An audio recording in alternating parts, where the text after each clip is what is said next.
there. In this video, I'm going to show you how to set up a Zoom personal meeting room link so that you can use the same link for every single meeting you have, which also streamlines and avoids errors and integrations breaking in your Dubsado account.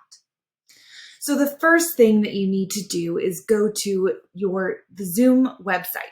Now, you may have a Zoom desktop app, especially if you are a Mac user, but you actually have to go to the Zoom website on your browser in order to access these settings. Once you find yourself here logged in on your account, over on the left-hand side, you'll go to Profile. And then under this meeting area, you will click Edit under Personal Meeting ID, and you will make sure that this is turned on and checkboxed. Now this is the link that you need in order to use your personal meeting ID. So you'll take this link, you'll put it in your canned email as a hyperlink. You can even put it in as a pretty button that says join my meeting, and your clients will be able to access your meeting room using this link.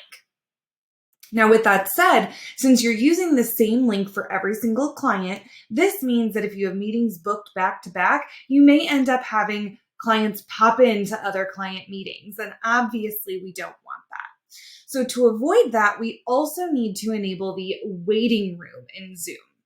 So after your personal meeting room is enabled and you've got your link, you're going to go to the left-hand side and click on Settings. And then you will see that there is a waiting room section. You are going to toggle on the waiting room setting, and then you're going to make sure that everyone goes into the waiting room. This means that whenever you are on your Zoom meeting, you will have the option on when to admit the people in your waiting room. So if you have back-to-back meetings and one client pops in early, you simply will not admit them until you have finished the meeting with your current client. This is a really seamless and easy way to make sure that you are utilizing this awesome feature of Zoom. So I hope that this made that easier, and good luck with writing your email that invites your clients to your personal meeting room.